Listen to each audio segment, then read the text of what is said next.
Lo que vamos a escuchar a continuación es el mejor mensaje de Bukele. Se lo dio a unos líderes internacionales. Prácticamente es una predicación de la palabra, hermano, pero es una exquisitez escucharlo. Dura 20 minutos, no lo edité. Vamos a escucharlo completo, por favor. Escucha. Buenos días a todos.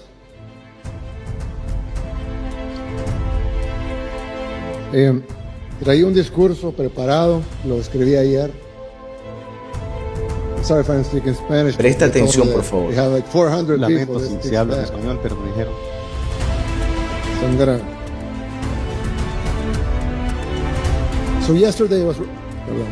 Ayer estaba escribiendo el discurso y pues traía algo listo aquí, pero los congresistas me pidieron que hablara un poco sobre lo que hablamos ayer, en una reunión en donde estuvieron ellos, pero no estuvieron la mayoría de los que están acá ahorita, y creo que tienen razón en decir que sería interesante hablar un poco de eso. Yo les decía que yo siempre he sido creyente toda mi vida, pero en algún momento, Gloria a Dios, tuve dudas, digamos, de mi fe. Entiendo que la mayoría de los que están acá, pues no las han tenido. Y es una gran bendición no haberlas tenido. Pero algunos de nosotros somos menos bendecidos y hemos tenido un poco de duda. Y pues ya no las tengo en lo absoluto, por varias razones, principalmente por la gracia de Dios. Pero una de las razones, la segunda o la tercera razón más importante, es porque nosotros hemos experimentado un milagro aquí. Y no lo digo de una manera liviana, lo digo con aleluya, pruebas.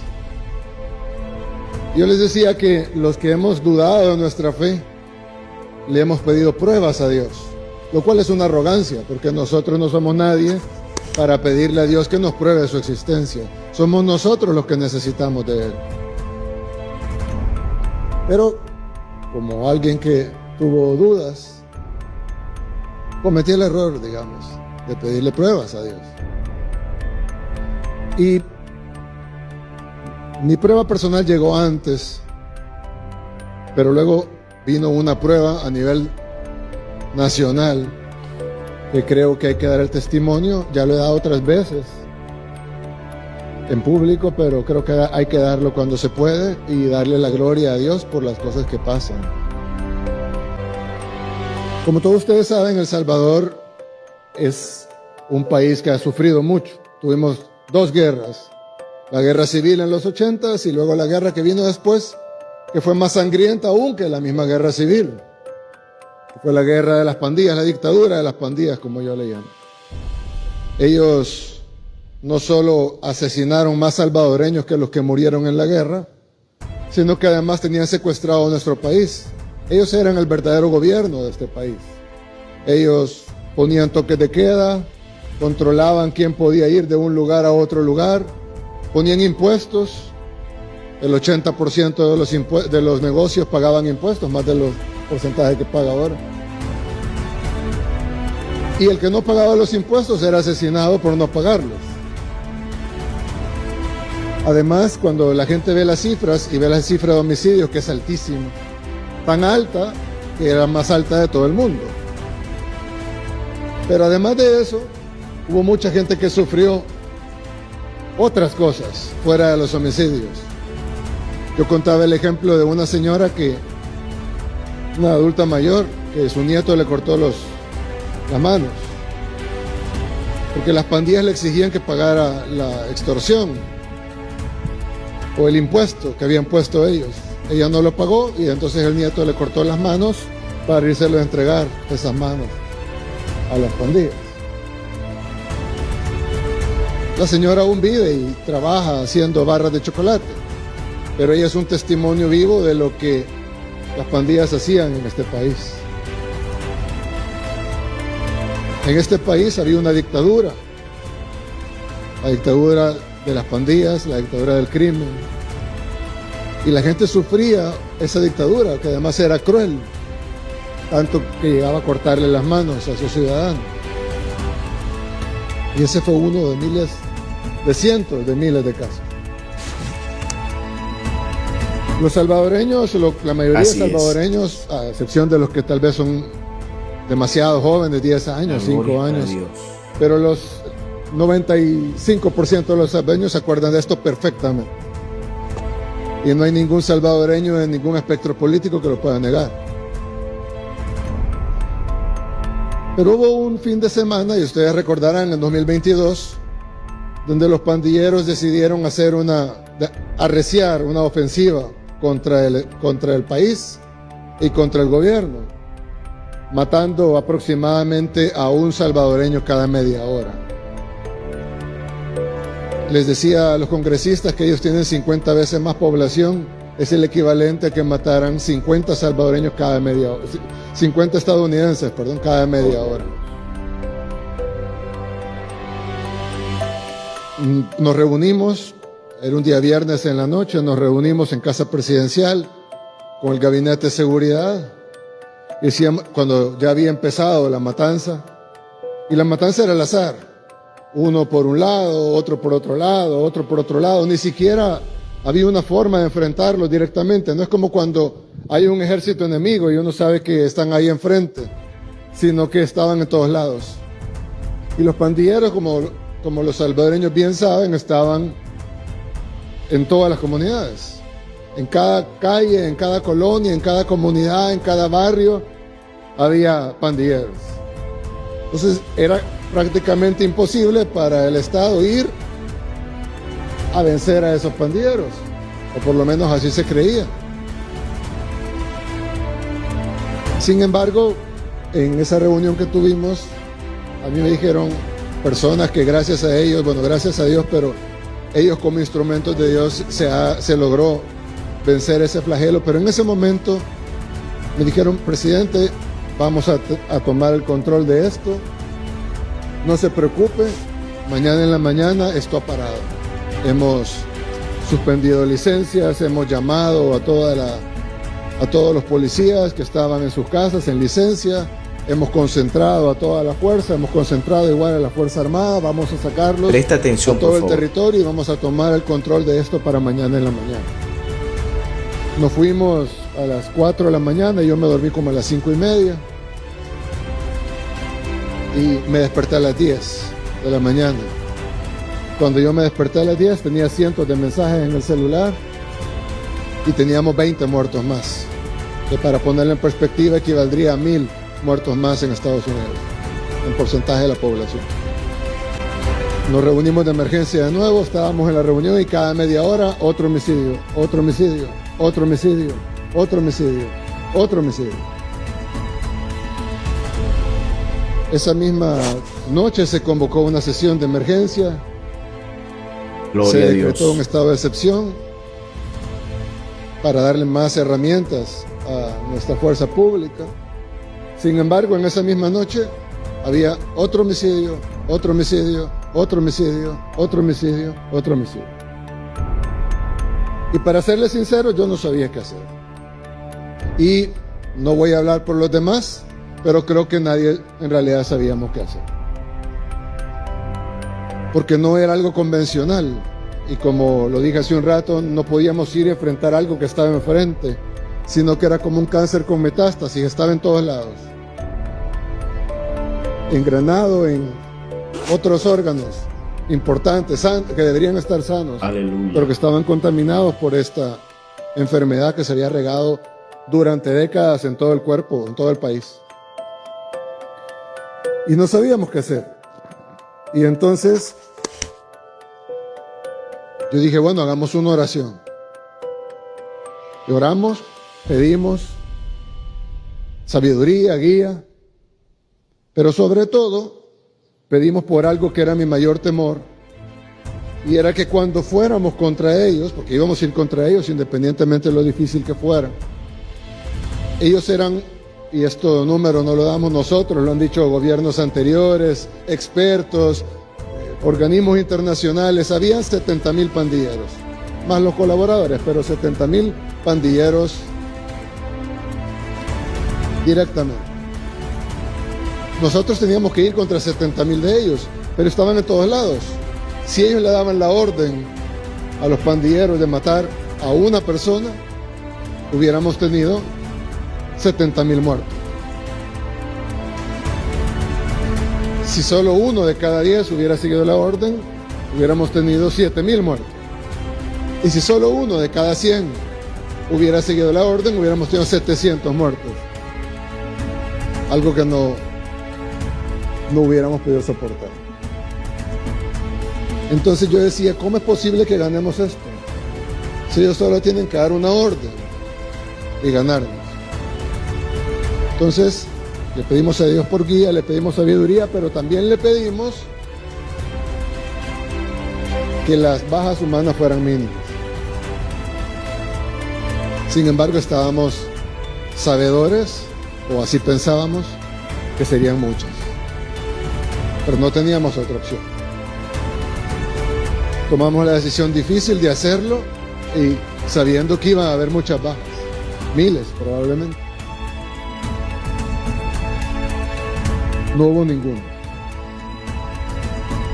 Nuestra guerra contra las pandillas no tuvo una tan sola baja civil. Al día de hoy, nuestra guerra contra las pandillas no tuvo una tan sola baja civil.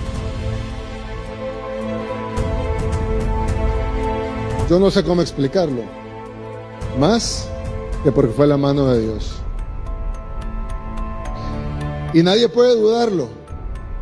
Es una prueba fehaciente de que Dios obra cuando se le pide con fe y no hay forma que nadie lo niegue. De hecho, si alguien lo quiere negar, yo les digo, bueno, venga y explíqueme cómo pasó entonces, porque yo le puedo poner 100 expertos y nadie va a saber explicar qué pasó. Así es. Nosotros La hemos gloria es para Dios. tratado de ayudar a otros países a que repliquen lo que pasó en El Salvador. Hemos enviado equipos, hemos trabajado en conjunto, hemos compartido toda la información, todos los planes, hasta los diseños de cárcel, etc. Y va a ser muy útil en muchos países, estoy seguro que sí. Pero hasta ahora ningún país ha logrado replicarlo. Y creo que la razón es porque se debe incluir como pilar fundamental la oración y pedirle a Dios que guíe el plan.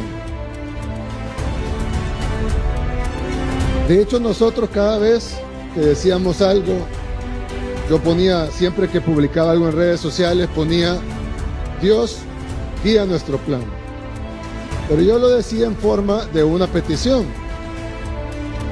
En español, Dios guía nuestro plan significa, Dios, por favor, guía nuestro plan. Pero también en español significa, visto escrito, que Dios está guiando nuestro plan. Claro, yo me refería a una petición. Pero luego de varios meses, yo veía que el director de la policía, un hombre que ya partió, pero es un hombre que fue uno de los más grandes instrumentos de Dios en esta guerra contra las pandillas. Él siempre ponía lo mismo, Dios guía nuestro plan. Yo pensaba que estaba poniendo lo mismo que yo. Hasta un día que en una reunión me dijo, no se preocupe, presidente, Dios guía nuestro plan. Yo siempre pongo eso. Yo le dije, no, es Dios guía nuestro plan. Y él me dijo, no, es que Dios está guiando nuestro plan. Entonces yo entendí que lo ponía, eran las mismas palabras, pero la forma en la que lo ponía él era diferente a la forma en la que lo ponía yo. Presta atención, por Yo hacía favor. una petición a Dios. Él estaba seguro que ya estaba pasando. Las dos son buenas, creo, pero él tenía razón. Y al final, la prueba de que Dios guió nuestro plan es que funcionó. y es que no murió ningún civil. Y es que pasamos de ser el país más peligroso del mundo al país más seguro de todo este hemisferio. Y les decía yo en un evento de pastores, de hecho, les decía, ¿por qué El Salvador? Gloria a Dios. Porque Dios pudo haber hecho esto en Suecia, de seguro, ¿no? Tienen un gran problema de crimen allá en Suecia. Atentados de bombas, más de 100 en el año. Pero arreglar Suecia no suena tanto al gran milagro. Suena como que se puede hacer, ¿no? Pero arreglar El Salvador, que tenía el doble de la tasa de homicidios que tiene Haití el día de hoy. Cuando pensamos en Haití, pensamos en un país donde no se puede vivir. Oh, pobrecitos los haitianos. Ellos no pueden. ¿Cómo hacen para vivir en ese país? Pues El Salvador tenía el doble de la tasa de homicidios que tiene Haití ahora. O sea, nosotros vivíamos en 2 veces el infierno que viven en Haití ahora. El doble. Si alguien piensa que es imposible vivir en Haití, multiplique por 2 la dificultad de vivir en El Salvador en ese tiempo. Transformar eso, el país más peligroso del mundo, en lo que es hoy, es el milagro más claro. Si Dios agarraba lo que ya estaba más o menos bien y lo perfeccionaba, sí, era un milagro. Pero si Dios agarraba lo peor y lo convertía en seguridad, en lo mejor, entonces es un ejemplo de milagro. Sin ninguna duda. Y con pruebas. ¿Cuáles son las pruebas? No solo el gran hecho, sino que los que supuestamente lo hicimos, tenemos que confesar que no sabemos cómo pasó. Y no hay nadie que pueda venir a explicar cómo pasó de otra manera que no sea un milagro. Y nosotros vimos cómo cambió del día a la noche después de nuestra oración. Pararon los homicidios. Y no pararon solo ese día, pararon para siempre. Y a veces pienso, ¿por qué Dios nos dio ese regalo? ¿Por qué Dios nos dio ese milagro? En parte creo que es porque lo que dije, ¿no? Cambiar el peor al mejor. Pero creo que también es nuestra responsabilidad darle la gloria y dar el testimonio de lo que pasó. Para que los demás sepan que Dios puede sanar cualquier tierra. Solo hay que pedirle con fe. Lo dice la Biblia ya escrita hace mucho tiempo, no es necesario que yo se lo diga. Pero si Dios obró acá, pues es mi responsabilidad decirlo también y darle la gloria a Él.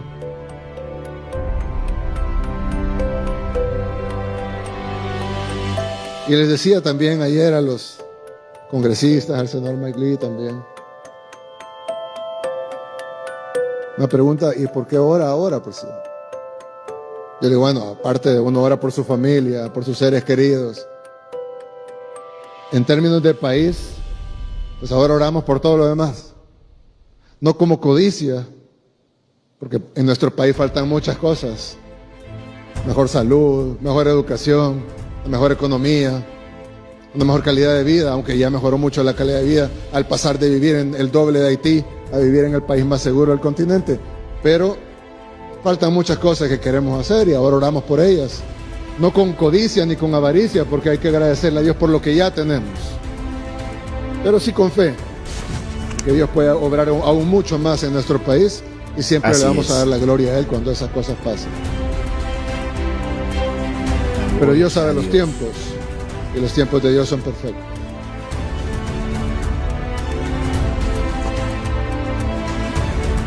Por último, creo que este desayuno nacional de la oración, que es el primero aquí, pero ya han hecho muchísimos en Estados Unidos y en otros países, nos da un gran ejemplo de cómo las diferencias políticas se pueden hacer a un lado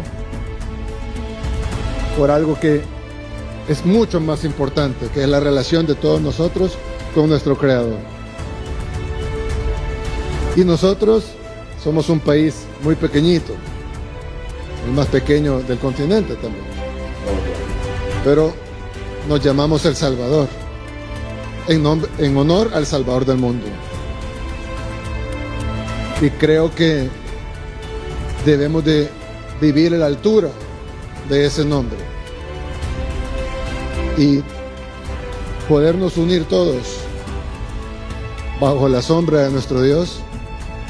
Es algo que no solo nos va a traer un gran beneficio, sino que es lo menos que podemos hacer para estar a la altura del nombre que Dios escogió para nuestra nación. Así que gracias por traernos esa inspiración a nosotros. Vamos a continuarla, por supuesto, con el apoyo de ustedes. Y vamos a darle siempre la gloria a Dios y pedirle siempre que saque adelante a nuestro país. Así que muchas gracias a todos. Que Dios bendiga aquí a todos los invitados, a sus corazones, a sus familias. Que Dios nos dé sabiduría, discernimiento, guía. Se dieron cuenta, hermanos, que este hombre le da la gloria a Dios. No se coge esa gloria para él. No dice que el éxito del Salvador ha sido gracias a su sabiduría, a su experiencia. Dice que Dios ha estado y ha hecho un grande milagro en El Salvador. Y dice que Él ha dado ese modelo de gobierno a otros países, pero no les ha funcionado tanto porque la parte clave es Dios. La oración a Dios. Fue un hombre que se entregó, hermanos, a la oración y por eso Dios lo ha respaldado. Bueno, esto no se trata de derecha, ni de izquierda, ni de política. Yo sé que va a haber mucha gente escribiéndome y diciéndome, hermano, usted es de derecha. Hermano, esto no es, yo no estoy aquí haciendo política, yo estoy aquí mostrando cómo un gran líder de América Latina como Nayib Bukele le da la gloria a Dios y esto es de admirar. Si otro presidente hace cosas buenas, aquí lo voy a mostrar también. A mí no me importa si es de izquierda o es de derecha o es de centro. Entre otras cosas, yo creo que Bukele tampoco es que sea de derecha ni de izquierda. Es un hombre que no se identifica con partido político, pero claro, es más de derecha que de izquierda. Pero no importa, hermanos, no importa. Aquí lo bueno es lo que dijo Jesús. Si el que me confesare delante de los hombres, yo también le confesaré delante de mi Padre que está en los cielos. De verdad, ojalá todos los países tuviesen un presidente que le diera de verdad la gloria a Dios, no con hipocresía, no en campaña, sino de verdad, verdad. Aleluya.